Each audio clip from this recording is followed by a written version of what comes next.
Bien. Eh, bueno, eh, vamos a ver en esta primera parte de la clase lo que tiene que ver con los modos anormales de terminación del proceso. Cuando hablamos, o sea, cuando el Código Procesal Civil y Comercial de la Nación, habla de modos anormales de terminación de proceso, es para diferenciarlo de lo que el código considera que es el modo normal de terminación del proceso, que es aquel que concluye con el dictado de la sentencia. Eh, es un poco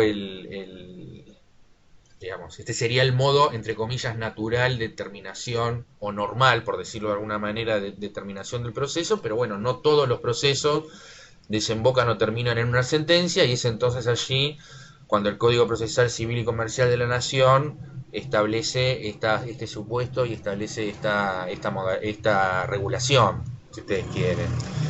Que en realidad acá la LO no dice demasiado, simplemente el artículo 155 de la LO, recuerden que este articulito 155 del LO es el que determina en la LO qué artículos se aplican del Código Procesal. Y en realidad acá remite entonces la LO remite al Código Procesal Civil y Comercial de la Nación. Esta remisión no es total porque deja fuera en esa remisión de modos anormales de terminación del proceso dos supuestos, que son los de los artículos 308 y 310 del Código Procesal, tal como ustedes, para los que puedan verlo, lo tienen en pantalla. Eh, el artículo 308 es el que habla de transacción. Ese artículo no se aplica en el Código Procesal, porque, a ver, el Código Procesal diferencia lo que es la conciliación y la transacción. La transacción vendría a ser el acuerdo extrajudicial, ¿no? Que se lleva al expediente. En cambio, para el Código Procesal, la conciliación sería aquel acuerdo que se lleva adelante en los estrados del juzgado, en los estrados del tribunal.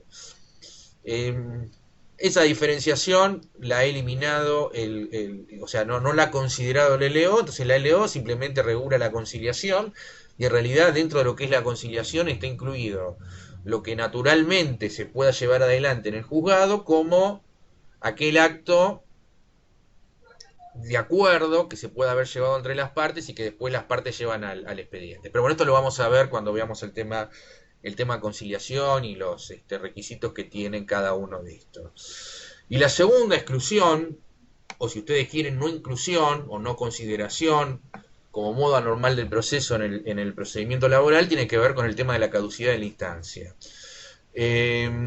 La caducidad de la instancia obviamente no funciona en la LO, en el procedimiento laboral, por la sencilla circunstancia que recordarán ustedes que el procedimiento laboral es un procedimiento que se rige por el principio de impulso de oficio, es el artículo 46 de la LO, es el juez el que tiene la obligación de impulsar el procedimiento, las partes no tienen carga en ese sentido, por lo tanto no existe el instituto de la caducidad de la instancia. Entonces, la instancia en el proceso laboral no caduca. Entonces, bueno, esto como para hacer un primer acercamiento en este tema. Bueno, después vamos a ver cuáles son los modos, lo que el código llama modos anormales de terminación del proceso, y lo que veríamos que sería puntualmente. Seríamos, primero obviamente en qué consiste ese modo anormal de terminación del proceso. En segundo lugar, cuáles son los requisitos que tiene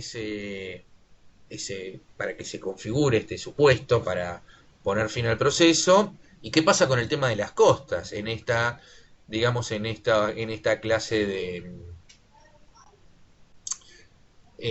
bueno, en este tipo o en este modo anormal de terminación del proceso.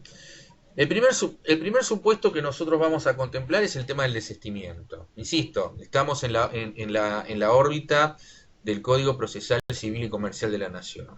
Y tenemos dos supuestos diferentes, ¿no? Estamos el caso del desistimiento del proceso, y un caso diferente es que es el desistimiento del derecho. La diferencia básicamente va a estar radicada en lo siguiente, es decir, cuando uno desiste del proceso, lo que está haciendo es abandonar, abdicar un proceso determinado, pero eso no quita que ese proceso pueda volver a reiniciarse. Ese, digamos, y esto, por supuesto, que esto es diferente del desistimiento del derecho, porque yo estoy en el desistimiento del derecho dejando algo más de lado que un proceso, sino abdicando, desistiendo de un derecho determinado. Es decir, yo no estoy desistiendo solamente de la cuestión adjetiva, la cuestión procesal, sino voy un paso más allá y estoy también desistiendo del derecho que supuestamente le asistía. Por supuesto, y por supuesto yo, si opera el desistimiento del derecho, yo no puedo volver a reiniciar un proceso con fundamento ese derecho que yo ya he desistido. Entonces, con respecto a esto, varias cuestiones. Primero, por supuesto, al ser supuestos diferentes, la regulación y los requisitos van a ser diferentes. Punto uno. Y punto dos, en toda esta materia, donde en definitiva estamos hablando de una abdicación, una resignación de un derecho, de un proceso por parte del trabajador, del actor, en función de esto, nosotros tenemos que tener presente los principios del derecho del trabajo, porque acordémonos que en materia de derecho del trabajo, la normativa de fondo, artículo 12 de la ley de contrato de trabajo, establece el principio de irrenunciabilidad de derechos. Entonces, la legislación va a ser muy cuidadosa con respecto a estos supuestos de terminación del proceso para que no se vulnere esta regla, digamos, ¿no? O este principio.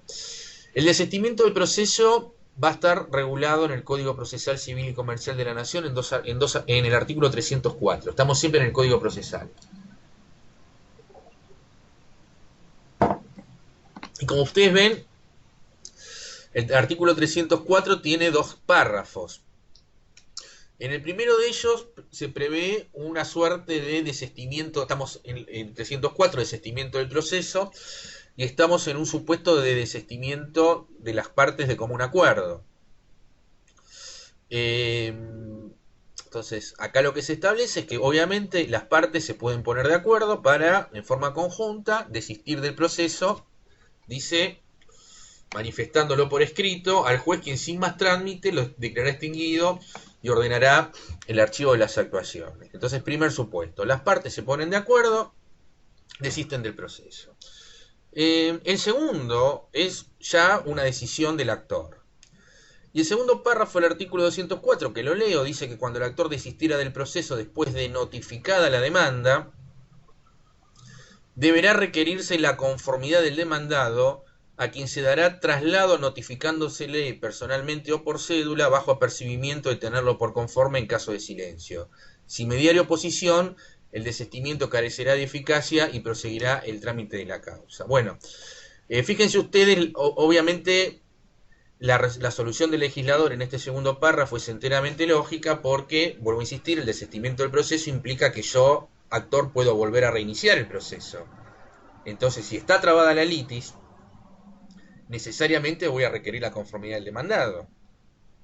Entonces, porque ya hay un proceso iniciado y de repente en ese proceso el demandado está en una buena posición y el actor dice, bueno, desisto del proceso. No, bueno. Si usted quiere desistir del proceso, tiene que requerir la conformidad del demandado. Y esta conformidad del demandado, bueno, hay todo un procedimiento que está establecido en el artículo 304 en términos de que debe darse en un traslado para que el demandado exprese la oposición.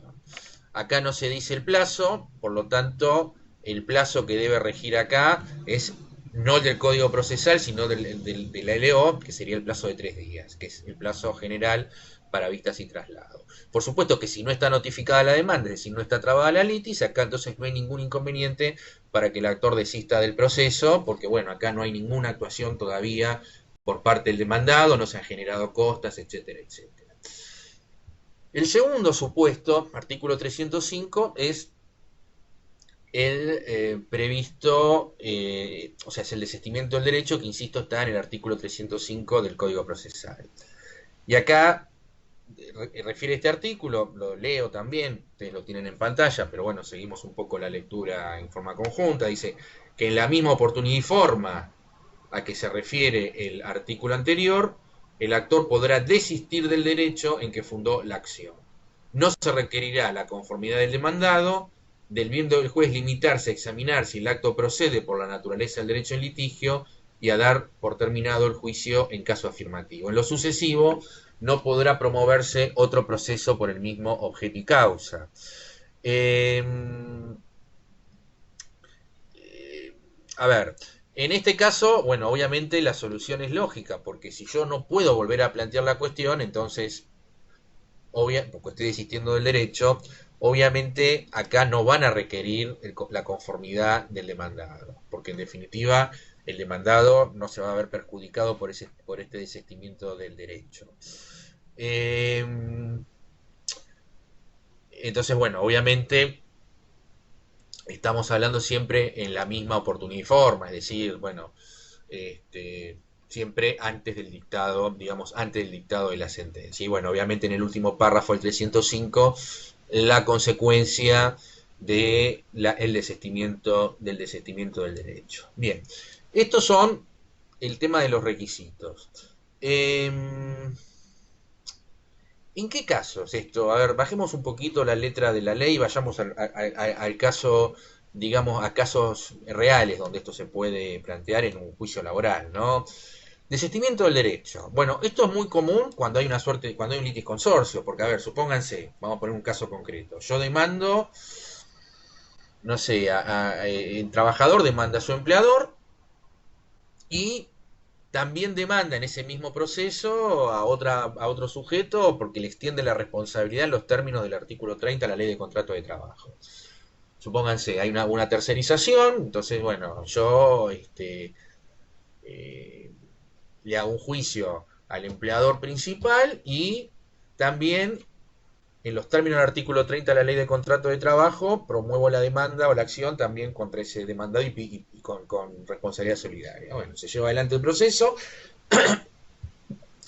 Y el empleador, en un momento del proceso, en alguna instancia de conciliación, dice, bueno, no, lleguemos a un acuerdo, y pagamos. Se llega a un acuerdo entre el actor y trabajador y uno de los demandados, el empleador. Pero me queda colgado ahí, suelto, otro demandado, que es el que yo como actor llevé a juicio en función del artículo 30, que siempre dijo que no tenía nada que ver, y bueno, pero el demandado empleador se hace cargo. Bueno, pero hay que hacer algo con respecto a ese demandado. Entonces, para poder poner fin a todo esto, normalmente esto lo va a pedir el propio demandado, decir, bueno, doctor, de la parte actora, desístame de la acción y del derecho contra el otro codemandado. O si ustedes quieren, lo pongo en un ejemplo incluso más claro.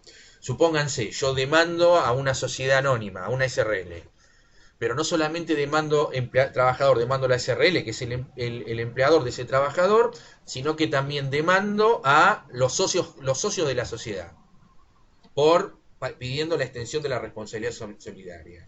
Y en un momento la SRL dice, bueno, nosotros nos hacemos cargo de esto, pagamos. Pero el abogado de la SRL dice, bueno, mire, doctor, yo quiero, la SRL paga, va a pagar, pero bueno, nosotros queremos que usted, actor, desista de acción y derecho contra los socios. Bueno, por supuesto que esto verá el actor si esto le conviene, no le conviene, etcétera, etcétera, pero esta situación podría darse y, insisto, para que no quede, o sea, no puede quedar un elemento suelto, digamos, hay algo que hacer con respecto a ese, digamos, con respecto a ese codemandado. Entonces, esto es bastante común en estos casos. Caso de litis consorcio, donde hay algún demandado que es traído por responsabilidad solidaria, se hace cargo uno de ellos, y bueno, se le requiere al actor que desista de acción y del derecho contra el otro codemandado. Bueno, por supuesto que esta es una decisión que adoptará o no el letrado de la parte actora. Si dice que no, entonces seguramente el acuerdo no se hace y entonces el juicio seguirá adelante. Eh, los casos digamos, después lamentablemente hay otros casos que puede ser que exista algún desistimiento, o sea, ya estamos dentro de la órbita de lo que no es legal, digamos, ¿no? Es decir, de algún tipo de desistimiento, pero que haya una suerte de acuerdo extrajudicial, digamos, por afuera del expediente. Entonces, bueno, el actor desiste, pero se está arreglando la cuestión por afuera, digamos. Obviamente esto no es legal, este, y bueno, y muchas veces esto esconde distinto tipo de maniobra, hay distinto tipo, digamos, puede haber algún tipo de maniobra perjudicial para el actor o para el abogado de la parte que intervino, de la parte actora, ¿no? En materia de sus honorarios, ¿no? Lamentablemente son cosas que estas que a veces pasan. Eh,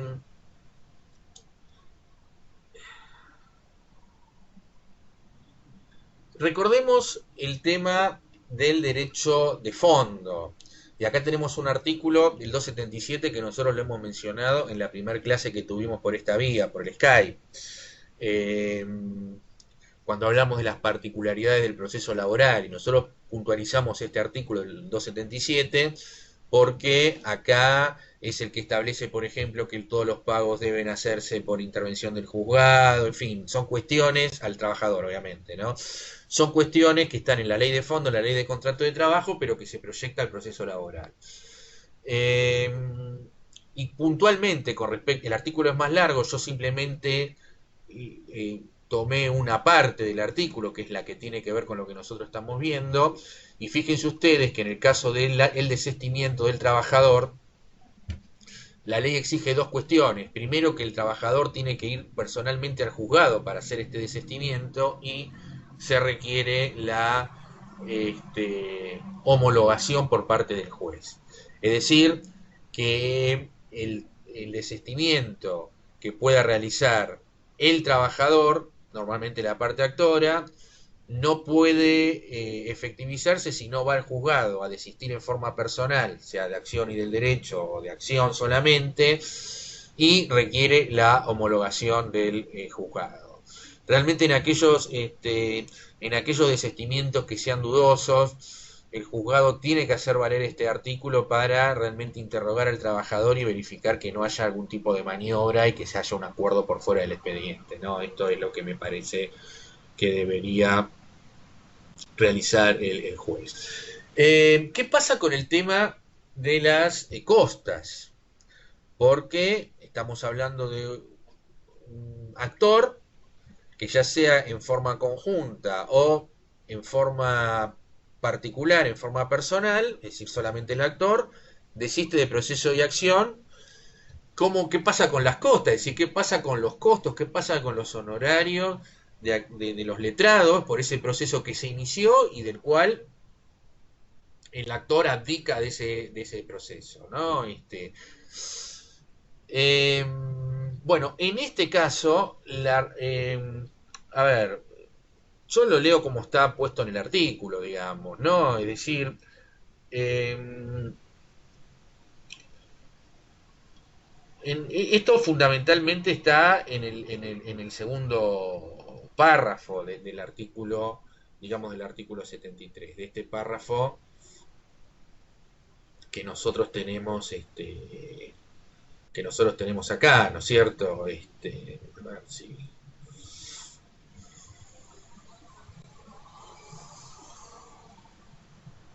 en este párrafo, ¿no? Es decir, eh, porque justamente la regla general es que el desistimiento, las costas están a cargo de quien desiste.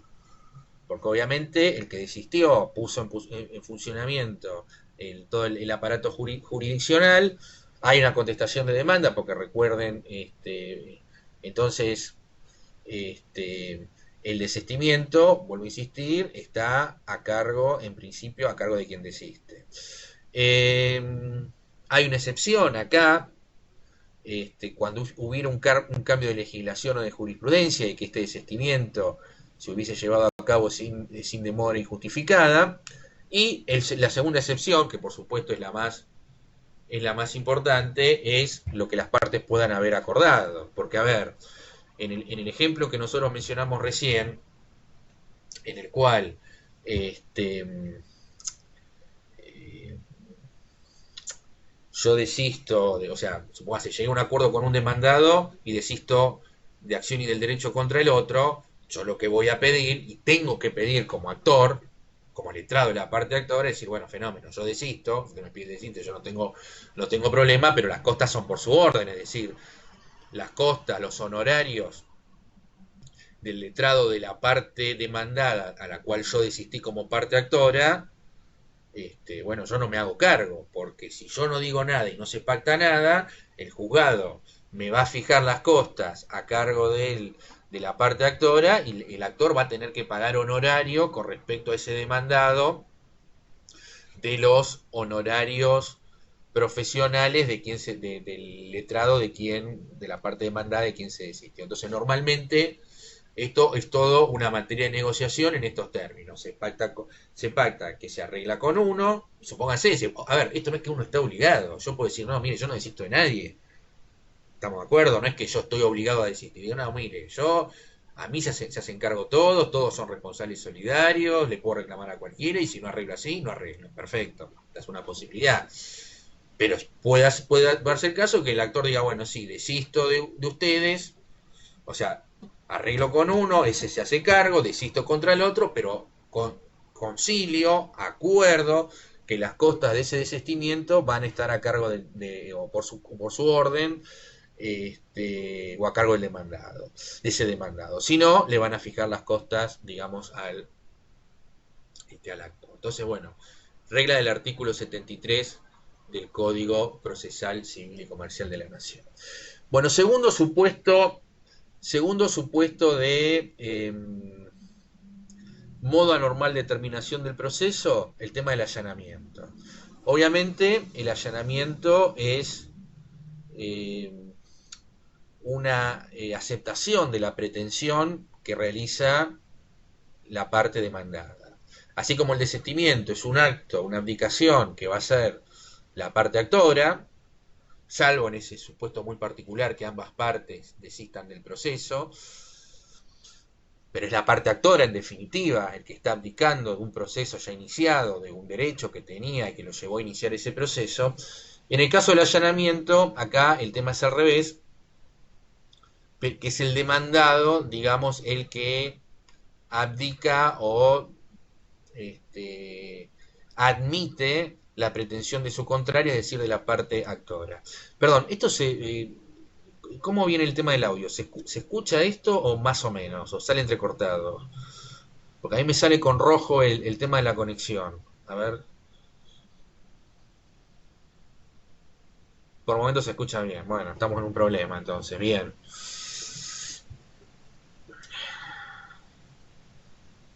bien, bien, bien. Fenómeno. Bueno, lo fundamental es que se entienda además, ¿no?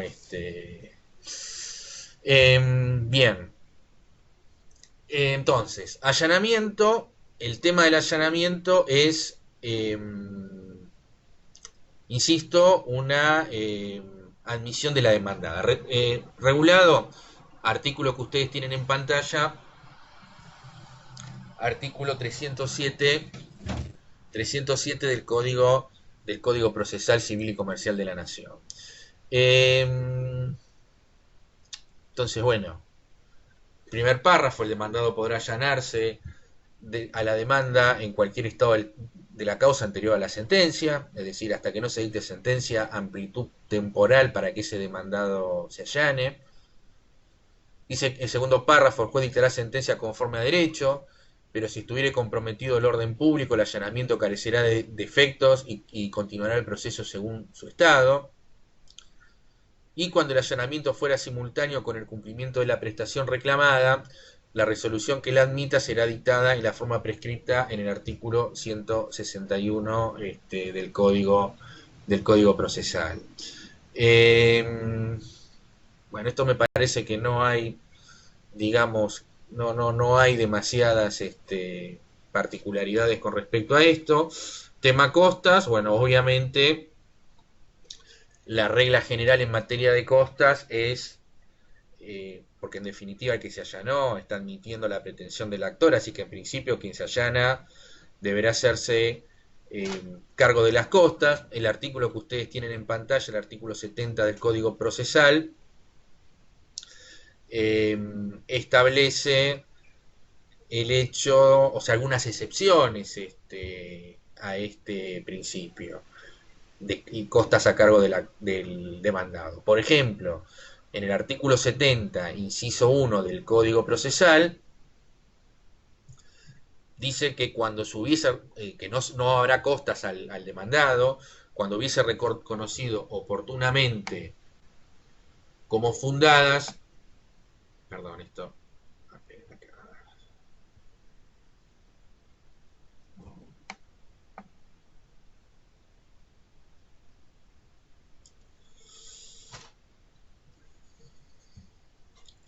dice, cuando hubiese reconocido oportunamente como fundadas las pretensiones de su adversario, allanándose, obviamente, hasta,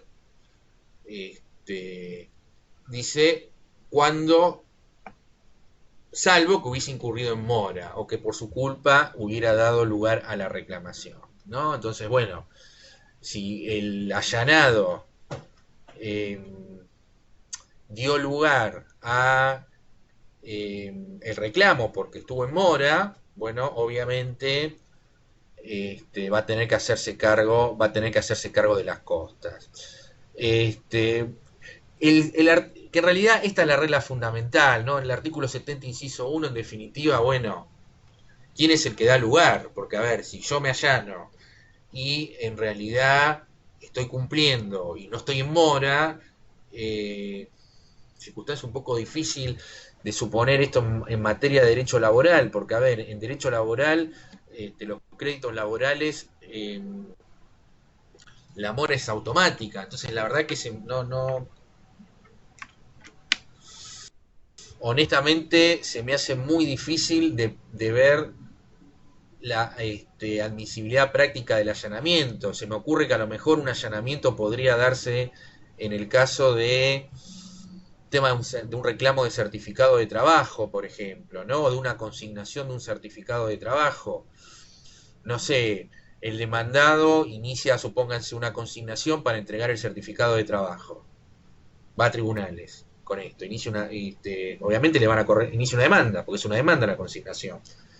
Se corre traslado y el trabajador se allana.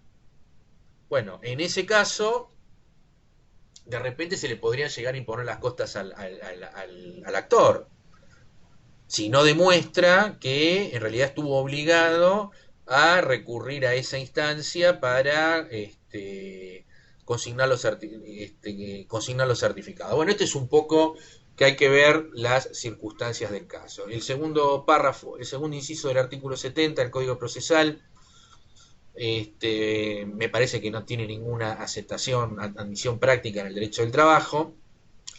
Y después algunos requisitos para el tema de exención de costas, que es que el allanamiento debe ser real, incondicionado, oportuno, total y efectivo, ¿no? Así que bueno, esto un poquito con respecto al tema de allanamiento, que en definitiva lo que hay que determinar es quién es el responsable de esa acción que se termina de esa manera. Y vayamos a uno de los modos anormales de terminación del proceso, que yo diría que es, bueno, de una gran vigencia práctica, que es el tema de la conciliación. Porque este es un elemento muy importante. La conciliación, ¿cómo se puede dar desde el punto de vista práctico? Bueno, se puede dar en las audiencias que el juzgado fije al efecto. Nosotros vamos a ver en la clase de hoy, en la segunda parte, que el juzgado, en función del artículo 80 del LO, puede fijar audiencias de conciliación y de hecho lo hace. Normalmente lo hace después de la parte introductoria, es decir, después de la demanda, contestación de demanda, es decir, y antes de abrir la prueba, el juzgado normalmente fija una audiencia artículo 80 LO para tratar de llegar a una conciliación. Pero lo puede hacer ahí, lo puede hacer más adelante, lo puede hacer varias veces. Incluso lo podría hacer antes, no sé, se presentaron los alegatos y juzgado me fijo una audiencia artículo 80. Podría ser en cámara, un expediente tiene sentencia de primera instancia, definitiva de primera instancia, se apela, va a cámara, la cámara me fija una audiencia artículo 80. Bueno, son todas instancias que el juzgado me fija para que las partes concilien. De repente las partes concilian y el proceso, una vez que se cumplan los requisitos que nosotros vamos a ver, se produce la terminación del proceso como consecuencia de esa conciliación, a través de este modo anormal de terminación del proceso. Esta es una posibilidad, ¿no? Entonces, acuerdos conciliatorios que se alcanzan en una audiencia fijada exclusivamente a esos fines. Pero bueno, después podría darse la conciliación en una audiencia que fue citada a otros fines, por ejemplo, una audiencia de testigos, y de repente las partes se ponen de acuerdo, ¿sí? Y concilian el juicio. Si las partes no es que fueron citadas para a audiencia de testigos fulano, mengano y sultano, y ahí se pusieron de acuerdo. ¿Cómo puede ser prácticamente? Bueno, obviamente las posibilidades son múltiples, pero bueno, a ver, de cuestiones que me han pasado, que le han pasado a todos los colegas desde ya, ¿no? No sé, de estar, bueno, nos cita el juzgado, vamos a entrar a la audiencia y el abogado de la parte, de una de la parte, le dice, llama a uno y le dice, doctor, ¿podemos hablar un segundo? Porque tenemos un ofrecimiento, bueno, los letrados se ponen a hablar, el juzgado interviene, se llega a un acuerdo. Podría ser que cuando entran a la salita de audiencias, el propio empleado que toma la audiencia dice, bueno, doctor, ¿hay alguna posibilidad de llegar a un acuerdo? A ver, ¿por qué no me dejan hablar un segundito con el letrado de la parte demandada? Dice el audiencista. Bueno, dice, bueno, la audiencia no fue citada para eso. Pero de repente el demandado dice, bueno, sí, en realidad hay un ofrecimiento, bueno, y finalmente se llega a un acuerdo. También podría darse en ese contexto. Bueno, y después, por supuesto, las partes pueden llegar a un acuerdo sin que el tribunal intervenga. Digo, sin que el tribunal intervenga, me refiero en la gestión de ese acuerdo conciliatorio. ¿Y cómo? Y un letrado llamó al letrado, el letrado de la demandada llamó al letrado de la parte actor y dice, mire doctor, ¿por qué no llegamos a un acuerdo? Hay un ofrecimiento, ¿por qué no se lo traslada a su cliente? Empiezan a hablar en forma telefónica, se llega a un acuerdo. Es otra posibilidad, ¿no es cierto? Bien. ¿Cuál es la regulación legal de todos estos de todas estas cuestiones? Primero, el acuerdo, por supuesto, para que tenga validez, debe estar homologado. Debe estar homologado por el juzgado. Tanto el acuerdo que se celebró, o algo que se acordó sin la intervención del juzgado por estas conversaciones telefónicas, como en el caso de que el acuerdo se haya celebrado y se haya alcanzado en una audiencia artículo 80 o una audiencia de testigos. Y tiene, según dice el artículo 309 del Código Procesal Civil y Comercial de la Nación, la autoridad de cosa juzgada. La homologación de ese acuerdo, tenemos que ir a la ley de fondo, es decir, a la ley de contrato de trabajo, el artículo 15, porque estos acuerdos conciliatorios deben, en esa resolución homologatoria, verificar que existe una justa composición de los derechos e intereses de las partes. Esto es, rige el principio de renunciabilidad, está la figura del trabajador protegida, por lo tanto, el juez o el juzgado tiene que hacer un control de qué es lo que se acuerda. Control que es muy difícil, por supuesto, pero cuestión que se debe, digamos que se debe realizar. Algunas cuestiones prácticas. Si el acuerdo se lleva adelante en una audiencia, es decir, las partes estaban en el juzgado, estaba el audiencista, bueno, llegan a un acuerdo, la persona que toma la audiencia levanta el acta, en el acta están los términos del acuerdo, todos los términos de ese acuerdo, y dependerá del criterio del juzgado si se homologa en ese mismo acto o si el expediente pasa a despacho para que el juzgado lo homologue. Yo diría, me animaría a decir que en general la homologación se hace en el mismo acto. Depende del juzgado, por supuesto. Hay algunos juzgados que directamente el audiencista va y ya tienen el acta que se homologa y no hace ninguna consulta. En otros juzgados, cuando se llega a un acuerdo, se lo consulta al juez o al secretario antes de que el acuerdo quede homologado. Eh, Ahora, si las partes acordaron esta conversación telefónica, bueno, las partes se ponen de acuerdo, se paga 100 pesos en 2 cuotas. Honorarios 20% a cargo de la, o sea, a favor del letrado de la parte actora, a cargo de la demandada.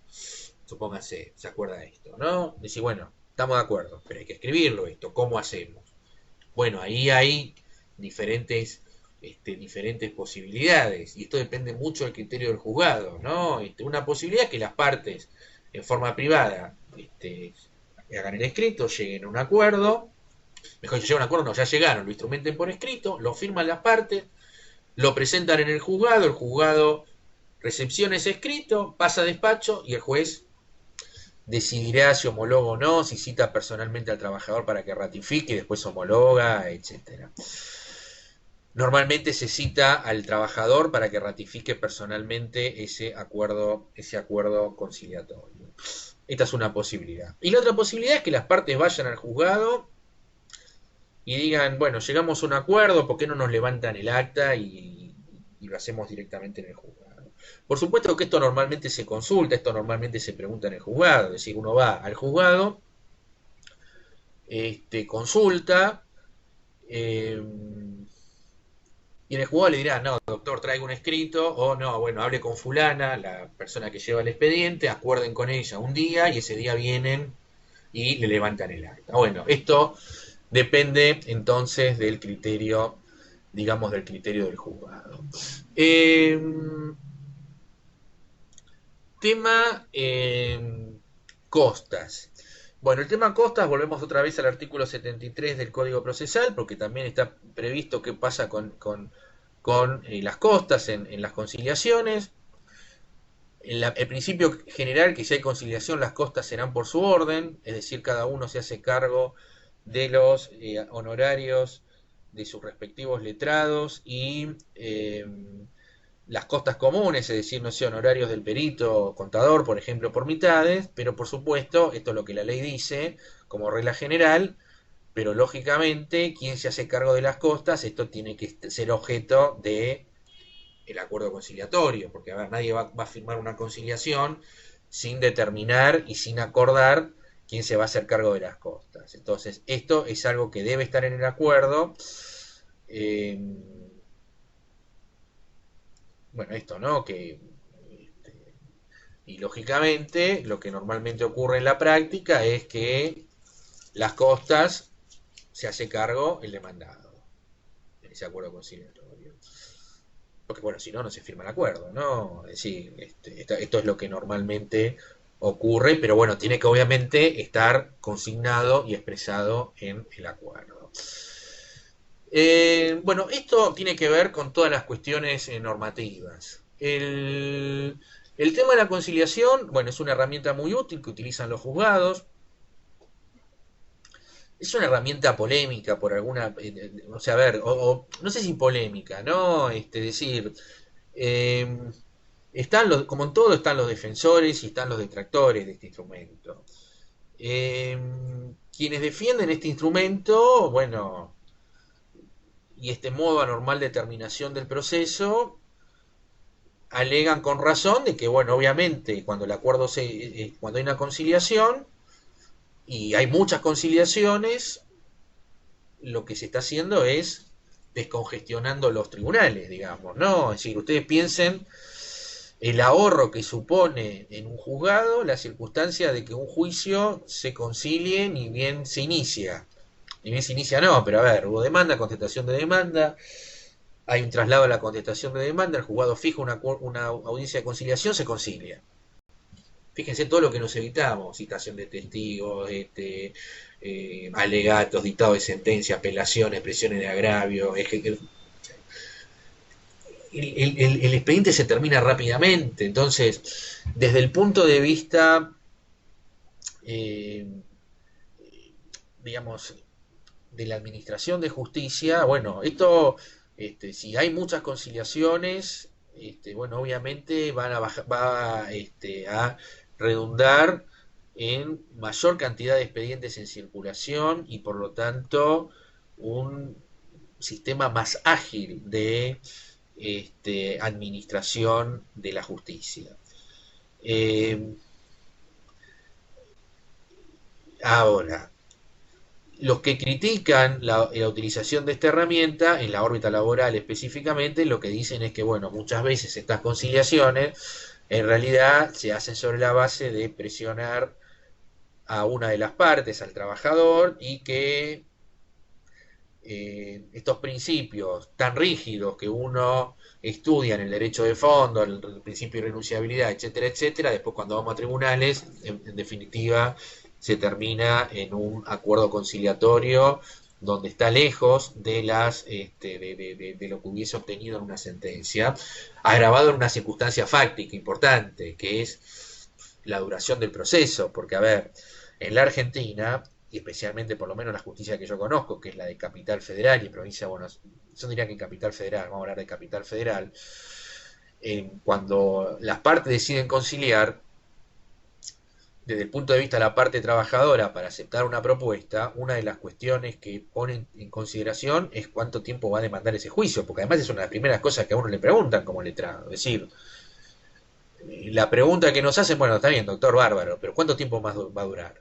Si yo le digo que eso va a durar 5 o 6 años más, bueno, eso tienta a la parte actora, a aceptar algo que a lo mejor no sea justo, pero no está para esperar toda esa cantidad de tiempo. Eso desvirtúa todo.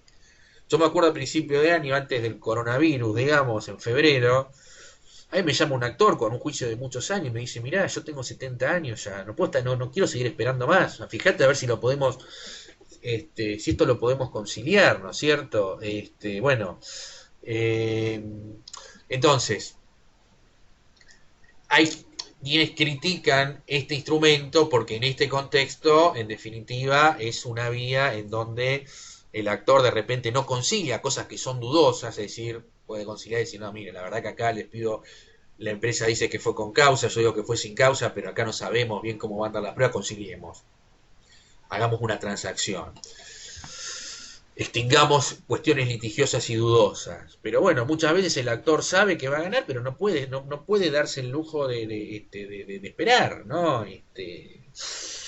Entonces, bueno, esto es un poco como opera esto en la práctica. Yo de todas maneras creo que la herramienta conciliatoria es buena, insisto, porque el tema de la descongestión de los tribunales, esto es muy importante, entiendo yo. Eh, y lo voy a poner con un ejemplo concreto, ¿no? Estaba en un juzgado, una audiencia de testigos, ya prácticamente prácticamente terminada la prueba ya, ¿no?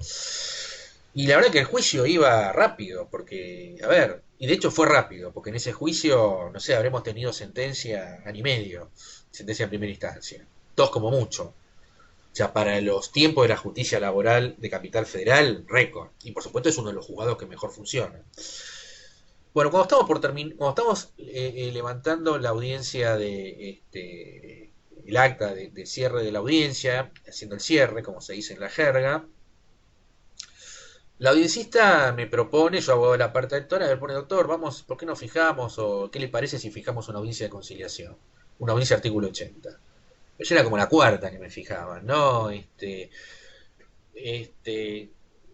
y yo le dije que no y se ve que se me transfiguró a medio la cara porque yo ya quería que esto pasara a alegar y después a dictar sentencia.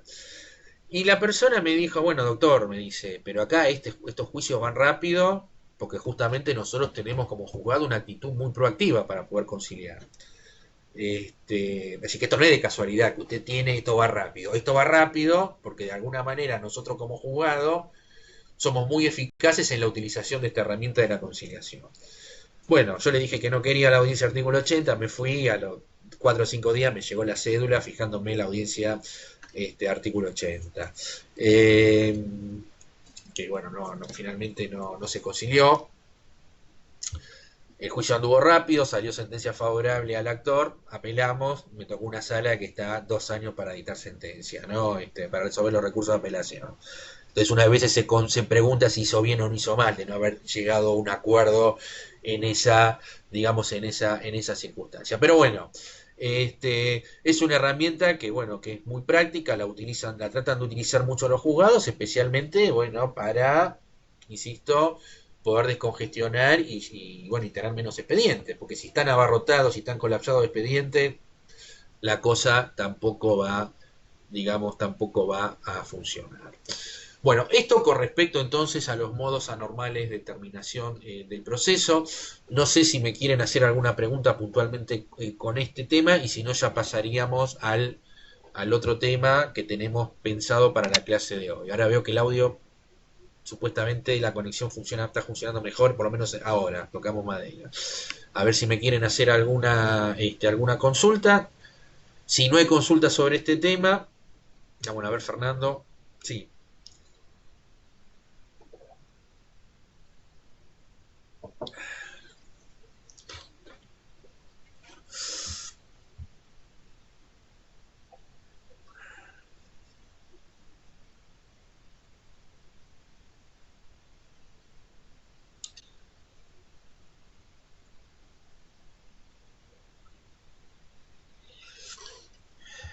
Y bueno, es un tema ¿no?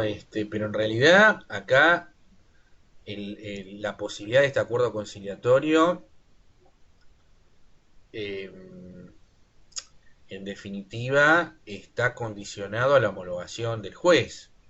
La verdad es que el juez lo que debería hacer cuando hay un desistimiento del derecho es citar al actor e interrogarlo cuáles son las razones por las cuales desiste. Y recién ahí homologar o no el acuerdo. Justamente, sí, ahora vamos por partes. En términos generales, cuando hablamos de desistimiento de acción y desistimiento de derecho, bueno, esto está permitido, pero necesita la homologación del juez. Entonces, si el juez actúa correctamente, lo que tiene que hacer es citar a la parte, porque a ver, vamos a vamos a ponerlo en estos términos. Yo soy juez, hay un acuerdo conciliatorio donde una de los demandados le ofrece una suma, o sea, acuerda una suma a pagarle al actor.